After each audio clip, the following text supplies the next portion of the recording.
Barbarians are one of the funnest classes to play in D&D. However, unfortunately, their awe-inspiring brutality can be oversimplified and come across more like... What do you do for a living? I lift things up and put them down. So, what can we do? Hi everyone, I'm Willow, and welcome to Classcraft, where I talk about different D&D classes I like and how you can play them by breaking down what makes their existing components so cool and what we can plus. And there's a tasty subclass at the end, just for you. Barbarians are a martial class near and dear to my heart, but even I can admit that when it comes to the brutish, intense aura of the class, sometimes the beloved barb can fall a bit short, especially when dipping into the more interesting flavors the subclasses have to offer. So, since so many of you commented how I can commit heresy in my last video, I'm gonna return to form a little bit and push a creepier subclass this time. We're gonna krill in Minecraft two birds with one stone here by solving the barbarian conundrum and creating a neat, creepy subclass for you to enjoy. Barbarians are straightforward. They're usually naked as an unglazed donut bakery with a beefy HP pool. They like the damage. But their bread and butter lies in the unique feature, rage. The player's handbook puts it best, quote, powered by primal forces of the multiverse that manifest as a rage, unquote. This is a state you can enter voluntarily that gives you a bunch of advantages in combat, from certain advantages and resistances to bonus damage. Personally, I feel the barbs in the most recent player's handbook are actually in a pretty healthy place mechanically, so good job boys, you're getting enough protein, I guess. But I'll touch on some others here as well. Once again, this isn't a ranking system based on how OP these guys are. This is a ranking based around how creepy and brutal they can be. And I'll call it the, breepy. The breepy scale. If I missed your favorite barb subclass, let me know in the comments below. That way I can keep them in mind for a future video. La la la la la la la la la. No, that's not very barbarian. Path of the Berserker. As with all subclasses, you need at least one that is the official vibes representative of the class itself. The Berserker is an incredibly clear subclass, both flavor-wise and mechanically, so it's a great starter subclass. One of the key features this class is known for is, of course, Frenzy, the ultimate risk it for the biscuit feature. Well, I mean, at least it used to be. Recent changes to Frenzy now give you more damage and no longer gives you exhaustion. Feel free to fight about how good or bad it is in the comments below. Something I really like about the Berserker subclass is fantastic mechanic/flavor synergy, or as I like to call it, the upfront flavor, patent pending. Not every subclass will have this. To elaborate, the mechanics are simple and clear, and it immediately tells you what type of character the Berserker looks like in battle. I bet you could even cover up the descriptions of most of these and ask a new player what they might do, and they could probably guess something close or at least in the same hemisphere as the actual mechanic. Frenzy, mindless rage, etc. All of these feathers paint a vivid picture. All these feathers? All of these features paint a vivid picture of the classic raging machine. And while some might argue this subclass is predictable, I'll say you can't really go wrong with the classics. The Berserker as a concept has haunted human storytelling for a long time for a reason. It is a creepy concept. The Berserker is an A for Breepy, for me. A plus Breepin. Path of the Ancestral Guardian. This is the perfect subclass for those that think in the middle of yearly Christmas dinner when everyone is screaming around them, wouldn't it be great if it was like this all the time?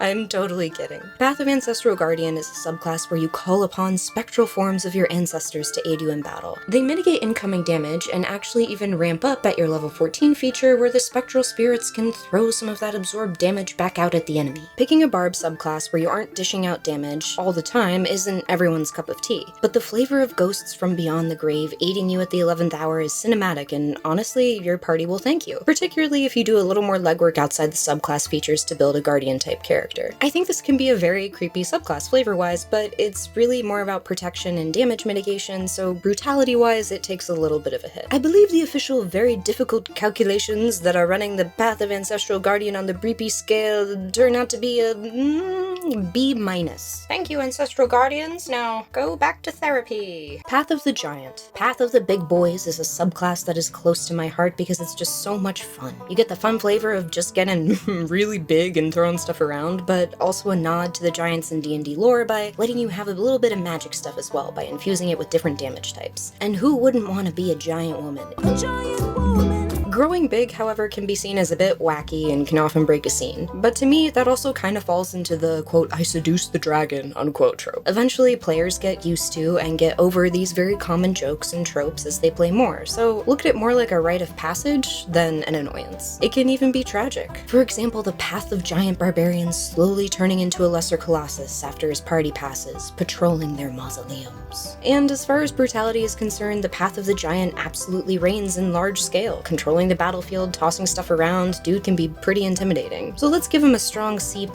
almost B for Colossus. Like a Bolossus. He's probably tall enough to stretch between the two ratings anyway. Path of the World Tree. Oh my gosh, you guys, what a lovely subclass here. Like a giant cosmic tree, you can branch out to your other party members and imbue them with temp HP, or get a tasty cosmic version shimmying along the roots with the travel along the tree teleport feature. I think what I like about this one, besides the utility aspect, is that it opens barbarians to the cosmic. For a class that's rooted, sorry, no more bends, in the local plane of physicality, launching them into the stars is such an interesting idea. Perhaps a foreshortening graphic here? However, brutality-wise, spooky-wise, I mean, hey, it can absolutely be creepy. Spectral branches can always have a little bit of a creepy factor, but I see many Path of World Tree players leaning towards a more otherworldly, think astral projection, druidy kind of flavor. So we can give them a C. If you're a Path of the World Tree player, I hope you have a great day. Thanks for being you. Great subclass choice. Mwah. Path of the Wild Heart. The subclass for those that want the entire pet store, the Barbies that have the 3 Wolf Moon shirt. 3 of the 5 features are a multiple choice option of different animal spirits you can commune with to gain power. Path of the Wild Heart is a great subclass because it gives you options while feeling very streamlined. I think this is a fantastic class for beginners because it can really exercise that part of the brain of problem solving with a toolkit, slowly giving you more options as you level up, but not as many as, say, is that a motorcycle? Slowly giving you more options as you level up, but not as many as, say, some of the full caster classes. And don't get me wrong either, just because it's a great training wheels class doesn't mean in any way it's a lesser one. Overall, these features are really useful. Path of the Wild Heart can be seen as the Swiss Army knife of utilities for barbarians. And yes, unfortunately for the creepy brutality factor, Path of the Wild Heart comes in at a solid D for me, but of course, as always, it doesn't mean it's a bad class at all. In fact, imagine if you will, instead of like the salmon, for instance, you have an aboleth. There's something there, isn't it? Foreshadowing. It's right behind me, isn't it?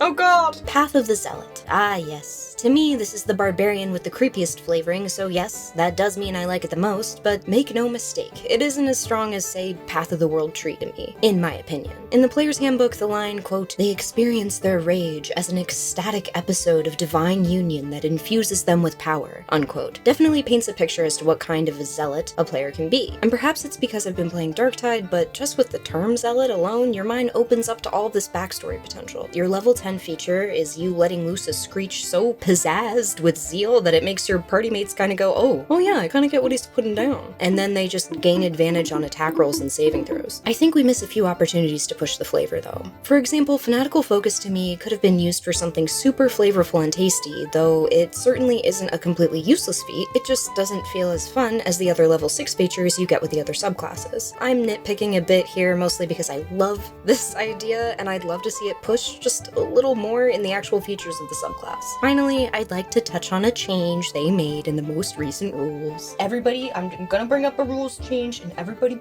get along and hold hands in the comments. The final feature, Rage of the Gods, used to be something called Rage Beyond Death. Essentially, Rage Beyond Death is I didn't hear no bell, where you keep fighting until your rage drops despite being 0 HP, while Rage of the Gods is more of you guys didn't hear no bell, saving your allies when they drop to 0 HP, along with some neat little buffs for you. Maybe I'm biased, but Rage Beyond Death was so zealoty to me. That sounds like a dressing. Zealoty. The hero is obviously a dead man walking, but his sheer manic devotion keeps him upright. And I can see why they made the change. The zealot class almost grows as the player's devotion would, beginning as a very personal thing and then spreading to the rest of the party as they level up. But still, I'd love to hear your opinion on this below, as long as you're nice. I've wrestled with it quite a bit. So overall rating time, the brutal title? Yes, absolutely, 100%. Brutally flavored features? Warriors, it could use just a tiny bit of improvement, in my opinion. I'd give the Zealots an easy B+. A very easy aura farm to level A, I guess. Actually, by the way, speaking of aura farming, I have it on great authority that the term, since I used it a few videos back, is now on the decline. This proves that I alone have the power to influence and destroy new hip terms. Let me know which term I should pursue next in the comments. I'll take care of it for you. Give Skibbity Toilet the old concrete shoes. So what did we learn here? Going over these subclasses, we learn a lot of things about our brutal Barbie girls. Barbarians have incredibly satisfying and rewarding utility, though sometimes it comes at a cost of in-your-face bloody barbarian flavoring. Other times we have an amazing brutal flavor a la the berserker barb, but his kit is more solitary and predictable. Is there a way we can get the best of both worlds? How in the Hannah Montana can we approach this? How can we make a barbarian scary that doesn't just, well, let me show you an example. And with 14 points of damage, lemons, how will you end this aboleth? Oh my gosh, I'll rip him apart, yeah, just like those other 40 times. The boulder doesn't seem to budge. What will you do? I'll rip it apart. Alright. The old woman smiles and leans forward. This is a precious secret passed down from my mother's lawyer, and I may give it to you for safekeeping. What do you do? Well, I could, rip her apart. Lemons! Enough! It's a common pitfall as well. Barbarians have to be constantly explaining their physicality during combat and RP. And like Martha Stewart would say, there's only so many ways you can gut a fish. Actually, I don't know if Martha would say that, so don't quote me on that. But this problem, combined with the overall trend of softening the brutality when you add subclass flavoring, can actually cause a whole different out-of-the-game exhaustion. So what can we do? How can we make our rage something that makes everyone else shake in their boots? Keep our fury fresh, our zealotry zesty? Well, we can pick and choose some of the cooler things we learned above, but also I think the secret lies in the emotion of the barbarian itself. Rage is the keystone of this class. Take it out and it falls apart. So from what wells can we draw upon this rage? Let's look at some other media examples and see what we can use. There are lots of different media where emotions are tied to powers. Saiyans from Dragon Ball, Stormlight Archive, which, hey, I saw a few of you call out in my last Paladin video. Good choice, good pick. Star Wars, hey, actually, the Jedi might be a good one to use. This is a message from future Willowwares to present Willowwares. Hey girl, I know you're probably really tired right now, and I know you want to use Star Wars as an example because it's very easy, but there's a video coming up in the future that you really need to use it then. Love, future you. I hope you figured out how to erase the evil entity that's slowly growing in the back of the shop. Oh, that was, interesting. Well, anyways, I feel I truly cannot talk about emotions granting power without touching on one of the most famous pantheons of emotion. The emotional electromagnetic spectrum. For those of you unfamiliar, this is where Green Lantern gets his powers from. Each emotion has a set color, and users of those emotions have different advantages and disadvantages of using them. They are also usually represented by a powerful entity. If we're keeping with the barbarian form of rage, we can look at the red energy, represented by the Butcher, a brutal enemy in the Lantern universe. However, what's neat about the emotional electromagnetic spectrum, oh my god, I am getting all my syllables in today, is that the other energies are also to be reckoned with. For example, Parallax, the entity that represents fear, is very powerful. You can kind of tell whenever the Green Lantern is being possessed by Parallax because he always looks like he's showing off that he just went to the dentist. Think about a barbarian that draws on fear, sorrow, or even hope, and even more so can be possessed by them too. It's a pretty neat idea. Of course, we have to point out the most professional hater of all time from I have no mouth but I must scream, Am. I think, therefore I am. Can we think of a more Olympian hater than the supercomputer created from an amalgam of defense systems in a great and terrible war that decides to wipe out humanity all except for an unlucky group that's decided to torment them for all eternity? What makes Am a great villain, however, is that it's tied to the last surviving humans. It is compelled to punish mankind, so it also needs to keep them alive. It has a very twisted reliance on them while the humans are constantly trying to escape, and when this balance is disturbed, the plot moves along. Its power would mean absolutely nothing without the humans to enact its hatred upon. It's a different relationship than, say, a warlock and their patron. And it's this idea of a malevolent force being tied to a mortal that kinda scratches my brain a little bit. So what are we gonna need for our recipe? Well, we gotta keep that raging buff boy archetype. Next, we'll send our beefcake out into the cosmos and maybe look at some pre-existing creatures within the D&D world that we could use as touchstones for a little bit of this class flavoring. And finally, let's inject some fresh horror-filled emotions into the mix. So let's see what we can cook up. I hope you really enjoy this story time, everybody. A recording of the barbarian Tev Farsight on the first awakening of his beholder spirit. It should be noted that Sir Farsight did not speak during this time, and this recording was believed to be just of silence. Yet, when this recording was played back later, this is what we found. Where am I? Who are you? Where is my body? Wait, I remember you vermin.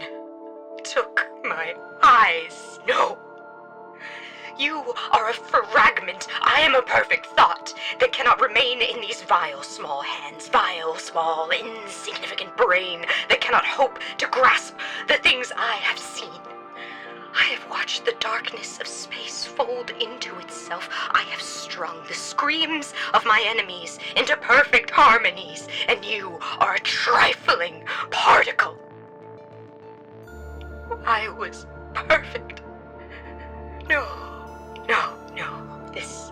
This was meant to happen. I was not perfect. No, I am perfect. That hasn't changed.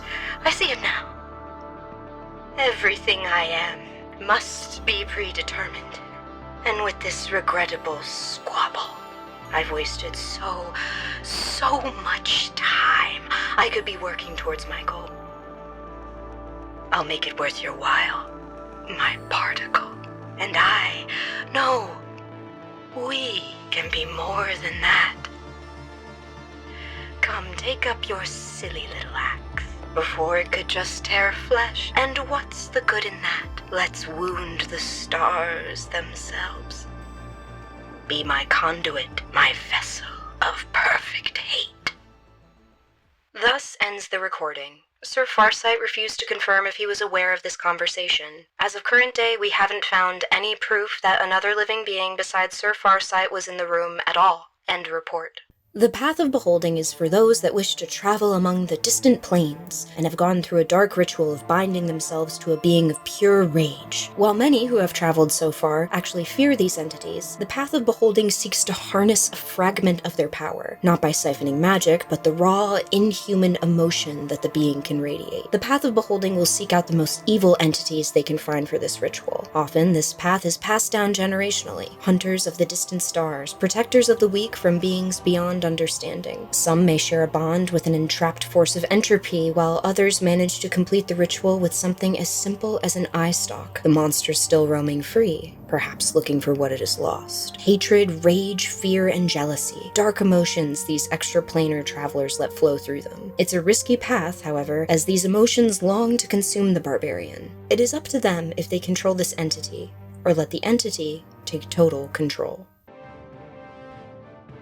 And hey, we did it! We did it! Let the hate flow through you! I hope you enjoy this spooky subclass. I certainly did. And hey, guess what? I'm giving you the subclass for... I wrote down here, pause for really big tension. Okay. For free! Yes, that's for free! And hey, my lovely patrons, an otherworldly blade for your barbarian or perhaps incredibly aggressive bard to swing around the tavern. If you enjoy what I do, then feel free to leave a comment or even share this with your friends, or perhaps more interestingly, your enemies. Or perhaps even your accountant. Things like that are the best way to let the YouTube algorithm know that my content is actually cool with the Cool Kids table. And hey, if you're new here, old Willow Wears fans, Willow heads, lamps, wicks. I'm not sure yet. What do you guys think? They'll tell you that yes, we do indeed all sit at the Cool Kids table, and hey, you're invited. So hey, I'll see you soon. Week after next. Goodbye. Goodbye. Barbarian. Barbarian.